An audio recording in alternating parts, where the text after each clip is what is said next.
But what I'm going to do here is just go through a couple of the things that Tracy mentioned.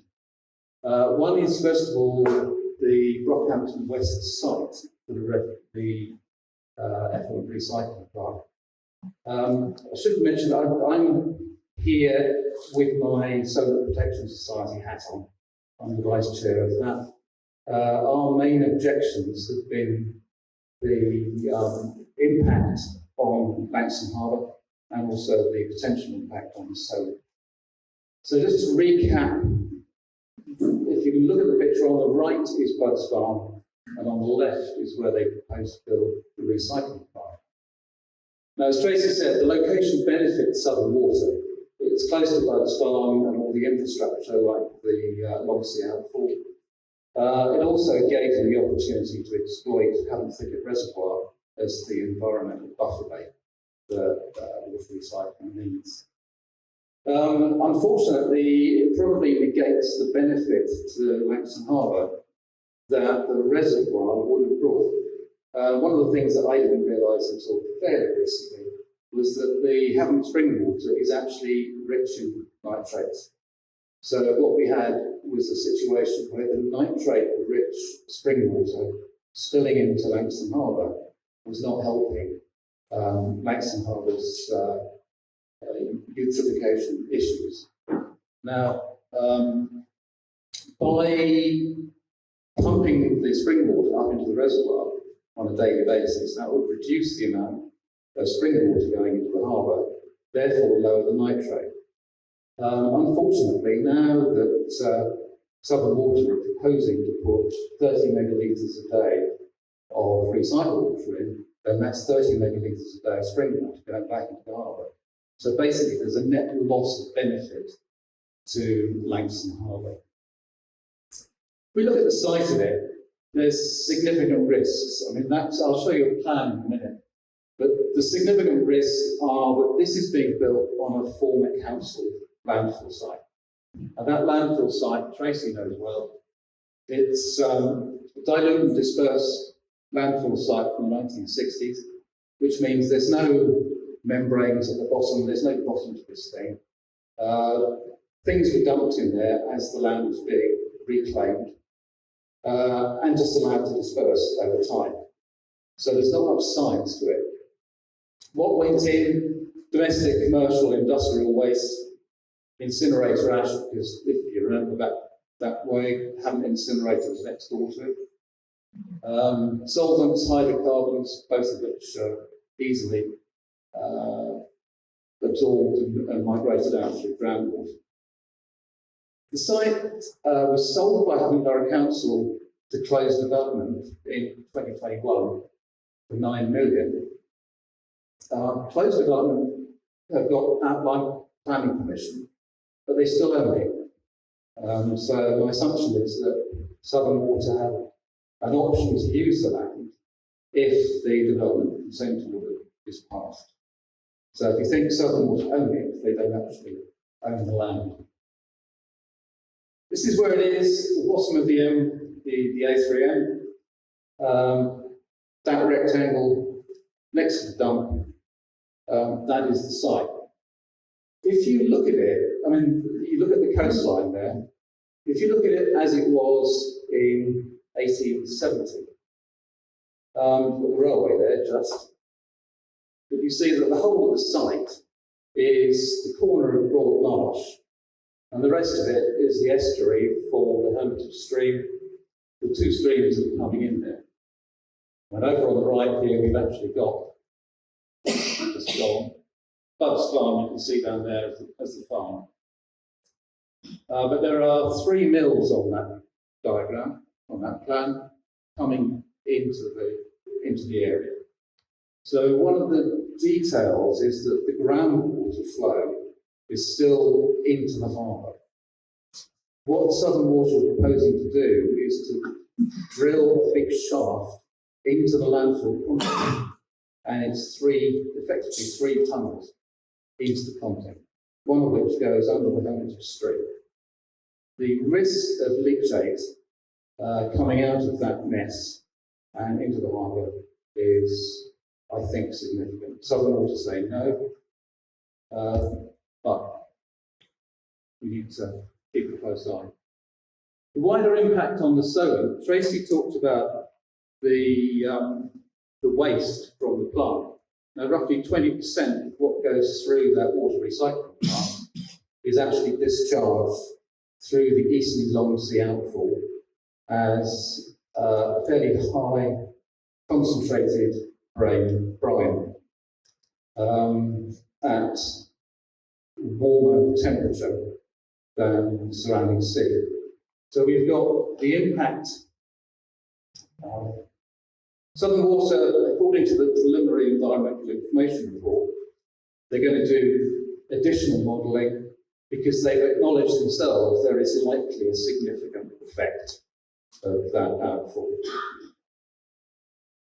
And that modelling must also take into account not just the 20% waste, but over the course of time, on a weekly or monthly, I don't know how frequently it's maintained, but the membranes have to be cleaned. So the membranes will have to be scraped off, and they have, I think, acknowledged that that waste will be going out through the Longsea outfall as well. The reject water discharge will actually be most concentrated and in highest volume when a drought situation is happening. So obviously when the recycling plant is working at full capacity, there will be even more coming out the back end. Effluent recycling and desalination use exactly the same technology. And it's important to recall that Southern Water's previous plan was to build a desalination plant at Ashford Creek near Frawley. That was, as Tracy mentioned, that was rejected, and the fact that it couldn't pass the habitats regs was one of the reasons. There was considerable concern about the impact on the Western Solent and the South of Southampton water of the effluent that would come out of the exhaust as concentrated brine. Now, if you don't know where the easterly Longsea outfall is, Henderson Road in Eastney, this waste will go through the Henderson Road and will get pumped out, and that little red blob in the middle is the Longsea outfall. That's where it is. And what I'm going to show you now, this is an animation of what happens to that effluent over 72 hours.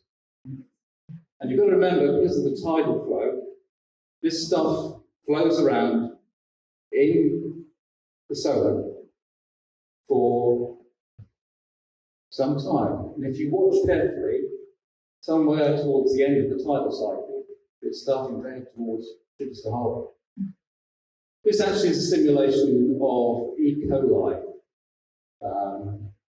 data from the Longsea outfall, but it's useful to illustrate.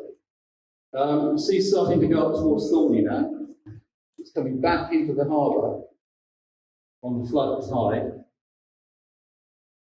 Bear in mind, in this scenario, solids, particulates out of that waste from the water recycling centre will be dropping, will be being deposited.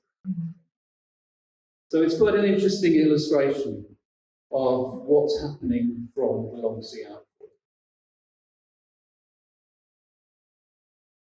You may put a link to that at some point. It's actually on the Solent Protected Society YouTube channel. Does that give you an idea of one of the concerns that we have over the Solent? If I move on, another big major concern here is the planning process for nationally, what are declared as nationally significant infrastructure projects. And what's happening is that there are pre-planning non-statutory consultations, like ones we've been through in Southern Water, which only put forward solutions that the particular companies want to focus on the public to vote on. Now, the 2008 Planning Act created this regime, and anything that's declared a nationally significant infrastructure project effectively will bypass local authority approvals, and it will be decided by the Secretary of State with input from the planning inspector. Which means that if you're aware of Effluent in Portsmouth, the power line, that was a national significant infrastructure project. That was actually turned down by the Secretary of State, and then the Effluent team took the government to the High Court, got it reversed, and only now the MOD have come out and said, we're going to take our toys away as well because you have to stop it. Not sure what will happen to that one. The Localism Act 2011 reduced still further the influence that local authorities have. It's interesting to note that these things also devalue local environmental designations in terms of planning weight.